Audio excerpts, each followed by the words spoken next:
پاک فوج کے سربراہ جنرل سید عاصم منیر برطانیہ کے سرکاری دورے پر پہنچ گئے۔ شاہی ہارس گارڈ پریڈ گراؤنڈ میں پروقار استقبالیہ اور گارڈ آف آنر دیا گیا۔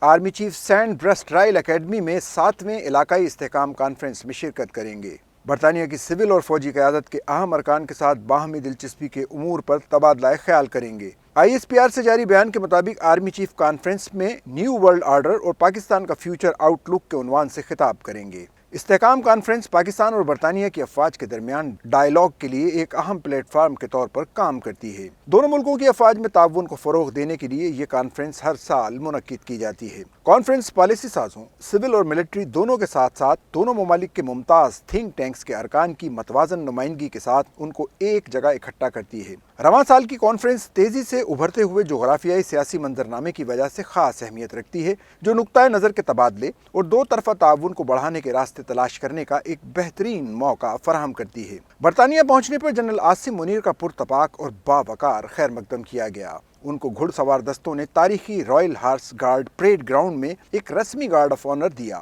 اپنے دورے کے دوران آرمی چیف برطانیہ کی سول اور فوجی قیادت کے اہم ارکان کے ساتھ باہمی دلچسپی کے امور پر تبادلہ خیال کریں گے۔ ان کی مصروفیات میں برطانیہ کے chief of defence staff Adm Tony Radakin, chief of the general staff of British army general sir Roland Walker اور برطانیہ کے قومی سلامتی کے مشیر جوناتھن نیکولس پاول سے ملاقاتیں شامل ہوں گی۔ مشترکہ چیلنجوں سے نمٹنے اور گہرے تعاون کو فروغ دینے کی اہمیت کو اجاگر کرنے کے لیے جنرل عاصم منیر برطانوی ہوم سیکرٹری ہیوتے گوئر سے بھی گفتگو کریں گے۔ ISPR کے مطابق پاکستان اور برطانیہ کے درمیان مضبوط سفارتی، اقتصادی اور سیکیورٹی تعلقات پر مبنی دیرینہ تعلقات ہیں۔ اپنے دورے میں جنرل عاصم منیر برطانوی فوج کے نمایاں یونٹوں کا بھی دورہ کریں گے، جن میں لینڈ وارفیئر سینٹر اور فرسٹ اسٹرائک بریگیڈ شامل ہیں، جہاں وہ برطانوی فوج کو جدید دور کے تقاضوں سے ہم آہنگ کرنے کے اقدامات اور آپریشنل حکمت عملیوں کے بارے میں بریفنگ لیں گے۔